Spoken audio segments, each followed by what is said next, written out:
Hei vaan kaikille! Kuten näkyy, niin taas ollaan satamassa. Tuossa äsken hiukan kuvailin sitä meidän tulevaa lähtöpaikkaa, eli tuossa noin pikkasen yli kuukauden päästähän tämä karavaani lähtee lämpöisempiin maihin, eli Vuosaaresta olisi tarkoitus lähteä. Päätin tähän tulla vähän kertoilemaan, että minkälaisia suunnitelmia meillä on ja mitä pieniä muutostöitä olen tuossa, tai en muutostöitä, mutta mitä töitä olen tuossa hiukkasen tehnyt liittyen tähän meidän tulevaan matkaan. No ensin tästä laivamatkasta voisin sanoa sen verran, että mehän lähdetään tästä tosiaan Vuosaaren satamasta Eckerö-lainilla ja mennään tuonne Tallinnan itäpuolella olevaan Muugaan. Sieltä matkustamme tai ajamme autolla läpi Viron nopeasti ihan sinne Viron, voisiko sanoa, läntiseen kulmaan, semmoiseen RMK-paikkaan kuin Krapi. Siellä me oltiin tuolla meidän Viro-reissullakin, niin käydään nyt siellä ensimmäinen yö viettämässä. Sitten seuraavana aamuna lähdetään ajelemaan siitä Virosta tai Krapi-paikasta, niin mennään Latvian puolelle ja ajetaan Liepajaan.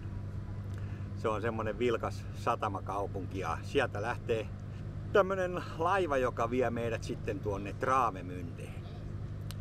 Eli me ollaan useampi kerta menty tuolla laivalla täältä Vuosaaresta suoraan Travemündeen, mutta meidän mielestä se on niin puuduttava ja kuolettava matka, että ei sitä kestä. Mieluummin sitä ajaa. Ja olihan tää muutaman satasen halvempikin. Huomioon ottaen tuon sekä ajomatkan että tämän Vuosaari-Muuga laivamatkan, että sitten Liepaja Travemünde laivamatkan, niin on se nyt hiukka halvempi kuin suoraan Vuosaaresta ajaisi Travemündeen. Eli se on meidän ensimmäinen etappi. Mä en nyt muista tarkkaan, oliko se 17 tuntia se laivamatka, kun täältä Helsingin Vuosaaresta tämä laivamatka kestää 29 tuntia. Et siinä on kumminkin semmoinen noin 12 tuntia lyhyempi matka ja sen 17 tuntiakin, niin siitä saa yhden pitkän yön nukkua oikein hyvin ja sitten syödä aamiaisen ja odotella, että kello 16 kun se on, kun se saapuu noin Travemündeen. Siitä kerkiää vielä hyvin jatkamaan esimerkiksi vaikka Bremeniin, jos haluaa, niin Bremenin matkaparkkiin. En ole vielä suunnitellut, mennäänkö yhtenä yönä vai jäädäänkö johonkin Traven kohdalle viettämään päivää ja yötä. Semmoiset matkasuunnitelmat on. Ja tietysti aina kun matkalle lähdetään, niin täytyy katsoa, että mitä sinne tarvitsee. Ruokaahan saa kyllä aina paikan päältä, mutta on erilaisia tuotteita ja tarvikkeita, joita täytyy täältä rajata. Kaasu on yksi semmoinen asia, josta käydään keskustelua tuolla sekä YouTuben palstoilla että myöskin tuolla muissa somekanavissa aika paljon. Että mitä pulloja otetaan ja millä pärjää ja missä vaihdetaan ja mitä suuttimia ja mitä ja mitä ja mitä. No me ollaan nyt oltu siellä, onko 3 vai 4 kertaa kaikkiaan ja meillä on ollut erilaisia variaatioita. Meillä on ollut sillä tapaa, että on ollut Suomi-pullo ja Espanjan pullo. Sillä on pärjännyt oikein hyvin. On täytynyt vaan tosin täyttää se jossakin paikassa. Ja Espanjan pullo tarvitsee tietysti se adapterin, että se saadaan kytkettyä tähän auton järjestelmään. Sitten meillä on ollut ainakin kerran niin, että lähdettiin täältä pelkästään 2 Espanjan pullolla. Tuossa Helsingin itäpuolella, eli Itä-Helsingissä on semmoinen liike kuin Kippari Karavaan ja heiltä sieltä saattaa joskus saada tämmöisiä espanjapulloja. Minä kun olen käynyt siellä aika paljon, niin yleensä varaan itselleni 1 tai 2 espanjapulloa. Eli kerran ollaan menty 2 espanjapullolla ja sillä pärjättiin oikein hyvin. Ne pullot kesti hyvin sinne Espanjaan, niitä sitten täyteltiin ja vaihdeltiin ja sitten viimeksi kun tultiin Pohjois-Espanjaan, niin siellä sitten täytettiin pullot kerran ja niitä ajettiin läpi Euroopan, minne sitten tultiinkaan Traveen tai Viron Tallinnaan. Sitten kerran meillä on ollut 1 pullo saksalainen ja 1 pullo espanjalainen. Silloin käytiin Saksassa vähän useammassa paikassa ja piti joku kerran sitä Saksan pulloa vaihtaa tai kerran se siellä vaihdettiin, niin oli silloin myöskin Saksan pullo mukana ja sitten oli Espanjan pullo ja niilläkin pärjättiin oikein hyvin. Mutta tänä vuonna mä ajattelin tämän pulloshown jättää sitten väliin ja mä oon suorittanut tämmöisen hankinnan. Eli kaikki on puhunut aina, että tämä ihmeiden tekijä tankkipullo kannattaa hankkia. Jossakin sanottiin, että on yli 62 000 tankkauspaikkaa Euroopassa, pois lukuen Suomi. Jossakin sanotaan, että yli 30 000. En tiedä mikä pitää paikkansa, mutta olen ymmärtänyt, että niitä on riittävästi. Ja mukavaahan siinä on se, että ne voi aina tankata silloin, kun tankkaa vaikkapa autoaan. Ja juuri ennen kuin menee sitten pitemmiksi aikaa jollekin camping-alueelle, niin tankki täyteen ja sitten Espanja-pullo toisena, niin sitten pärjää oikein hyvin. Nyt mä näytän tuossa hetken päästä, että minkä näköinen paikka, mihinkä mä se tankkipullon laitoin ja miten sen asensin. Palataan siihen hetken päästä. Mä juon tämän kahvin loppuun ja nautin merimaisemasta ja sitten mennään tonne takatalliin.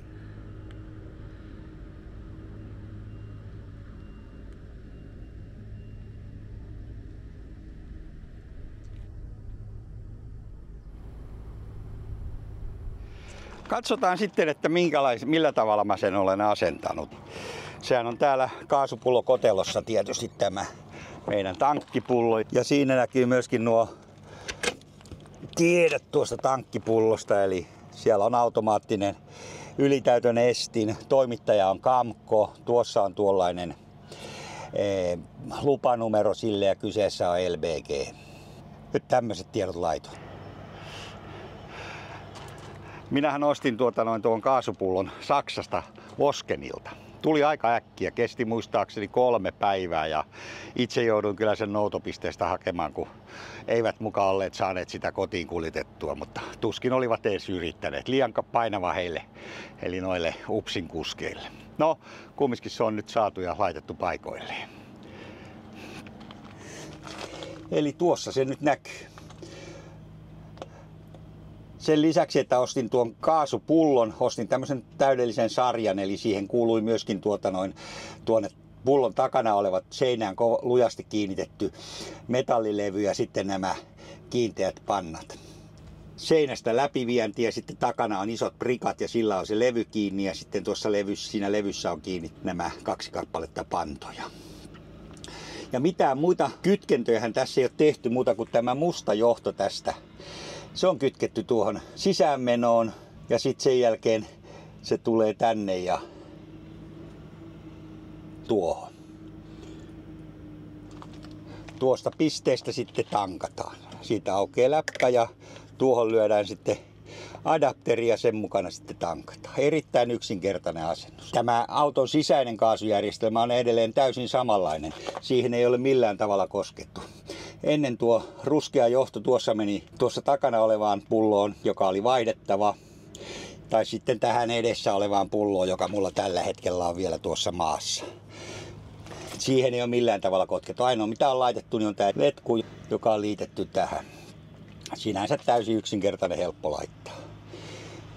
Pikkasen jouduin tuolta alhaalta nostamaan tuota pulloa ylöspäin semmoisilla pultinpalasilla, koska muuten ei olisi mahtunut tuo Mopekan anturi sinne alle. Eli siellähän on nyt kiinteästi asennettu Mopekan anturia. Mä näen kännykällä tai tuolla sisällä olevalla näytöllä, niin näen välittömästi sen, että kuinka paljon kaasua tuossa pullossa on. Ja voin sitten täyttää sitä tarpeen mukaan. Erittäin kätevä systeemi. Tähän näin, missä on tämä Suomi-pullo normaalisti nyt, tai tällä hetkellä, niin siihen ajattelin hankkia ennen lähtöä niin Espanja-pullo. Mä luulen, että me pärjätään Espanja-pullolla ja kun Virossa tankataan tuo tankkipullo täyteen, niin sillä pärjätään aika pitkälle. Ja sitten jos mennään camping-alueelle pitemmäksi aikaa, niin katsotaan, että tankkipullossa on vain nestekaasua. Erilaisia lupalappujahan tässä on vaikka kuinka paljon. Eiköhän noilla selviä. Jos ei noilla selviä, niin sitten ei selviä.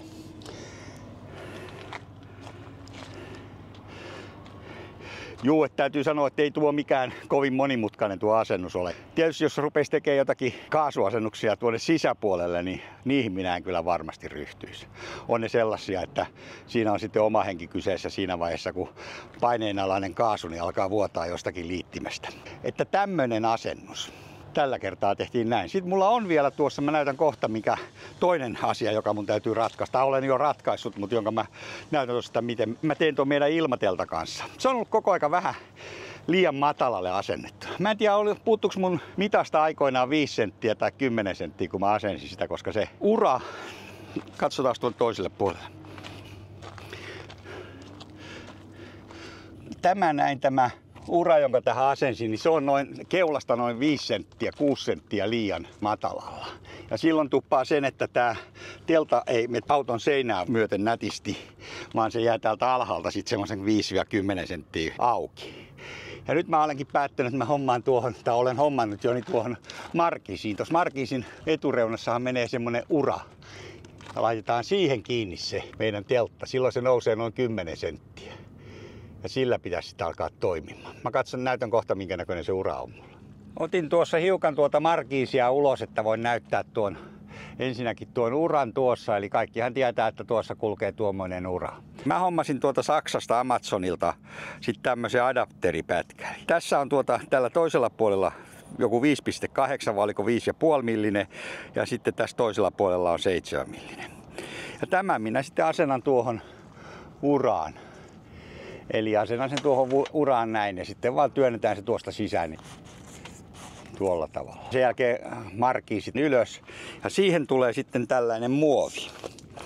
Eli mulla on tässä tämmöisiä 55 senttisiä pätkiä, oikein palapeli. Tässä on molemmilla puolella tommonet aika isot reijät. Tämä työnnetään sitten tuohon noin ja sitten se työnnetään vaan sisään siitä. Ja tähän uraan, tähän toiseen uraan laitetaan sitten tuo ilmateltta.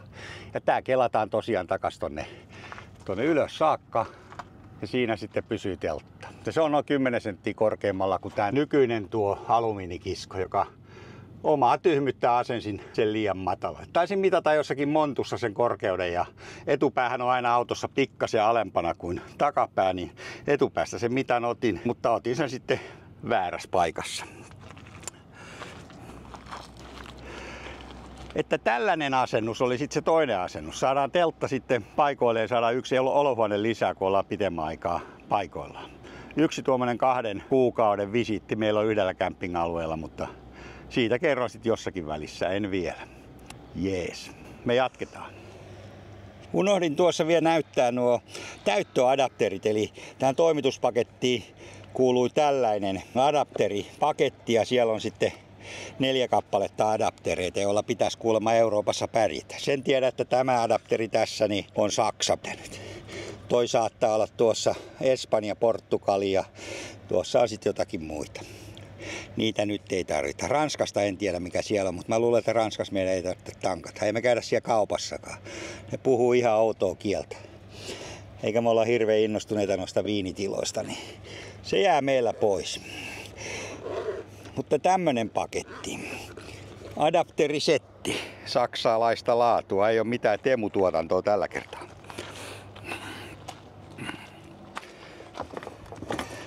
Ja sitten kaikille tiedoksi, että haravahan pitää aina olla autossa. Monessa paikassa on roskia ja käpyjä. Saa ne pois tuosta sisäänkulun edestä. Tuliko tuolla kaikki kiinni? Ei tullut. Laitetaan ovet kiinni. Omaiset on nähnyt ja sitten tämänkin puolen voi laittaa kiinni. Ei panna vielä lukkoon, mutta kiinni. Siinä nyt tuli sitten. Tuo koko paketti maksoi muistaakseni hiukka yli 500. Eli siinä on sitten pullot, siinä on ne levyt, nuo metalliset bandut ja sitten tuo adapteri tuossa ja tuo adapteripaketti ja sitten tuo täyttösuutin letkuinen päivineen. Se on lyhennettävä letku, se oli erittäin helppo. Puukolla laittaa lyhyemmäksi ja sekin on hyväksyttyä mallia.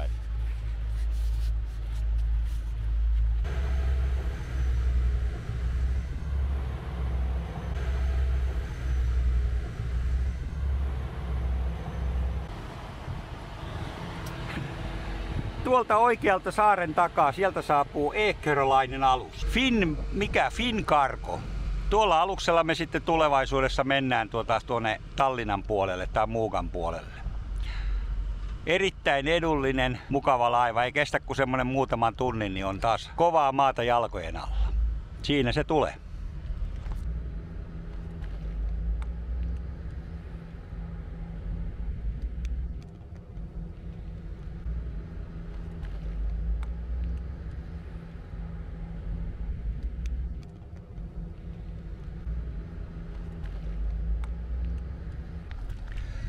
Siihen sitten saapui Fincargo, ei Fincargo, vaan Fincargo, Ekerölainen alus. Ja nyt sinne menee sitten moottoripyöräilijöitä semmonen Mitä tossa olisi 5 kappaletta ja tulee tuolta takalta näköjään, kohta näkyy muutama matkailuautokin. Siinä 1 kappale. Ja sitten vielä tuolta vasemmalta toinen. Sinne ne menivät kaikki. Rekat, henkilöautot, prätkät ja muutama matkailuauto. Me ruvetaan lähteä kotia kohti. Pikku esittelyt on tehty ja puheet pidetty. Nyt on sitten saatu tehtyä taas erinäinen määrä hommia. Vaihdon tuossa vielä noita kylkivaloja, kun 6 kylkivalosta oli 3 oli pimeänä. Olisi tarkoitus viedä auto katsastukseen tässä muutaman viikon sisällä, niin täytyy nuo valot laittaa. Sen lisäksi olen huomannut, että tuo kuljettajan puoleinen lähivalo on pimeä, eli mä olen juuri menossa sit hakemaan siihen uutta poltinta ja tuolla kotiparkkipaikalla niin ajattelin, että vaihdan sen, niin ei tarvitse sitten pitää kiirettä, kun katsastukseen menee. Muutenhan tää pitäisi ollakin aika hyvässä kunnossa, ei tässä pitäisi katsastuksen suhteen olla mitään ihmeitä, mutta eihän sitä koskaan tiedä. Katsotaan, senhän sitten katsastusmies sanoo. Joo, kaikenlaisia pieniä hommia sitä täytyy tehdä ennen kuin matkaan lähtee. Toi ajovalon vaihto vielä, niin näissä Fiateissa se ei ole kaikista helpompia tehtäviä. Eli tää apumiehen, kuskin puoleinen ajovalo on sellainen, että se täytyy ottaa tuo koko valoumpio irti. Ja sitten vasta pystyy vaihtamaan, eli täällä sisällä voin vaihtaa sen. Niin mä oon sen verran useasti sen tehnyt, ettei siinä sinänsä ole mitään ongelmia. Kyllä se onnistuu. Joo, eipä tässä tällä kertaa muuta. Ajetaan eteenpäin ja nautitaan kaunista päivästä auton sisuksissa.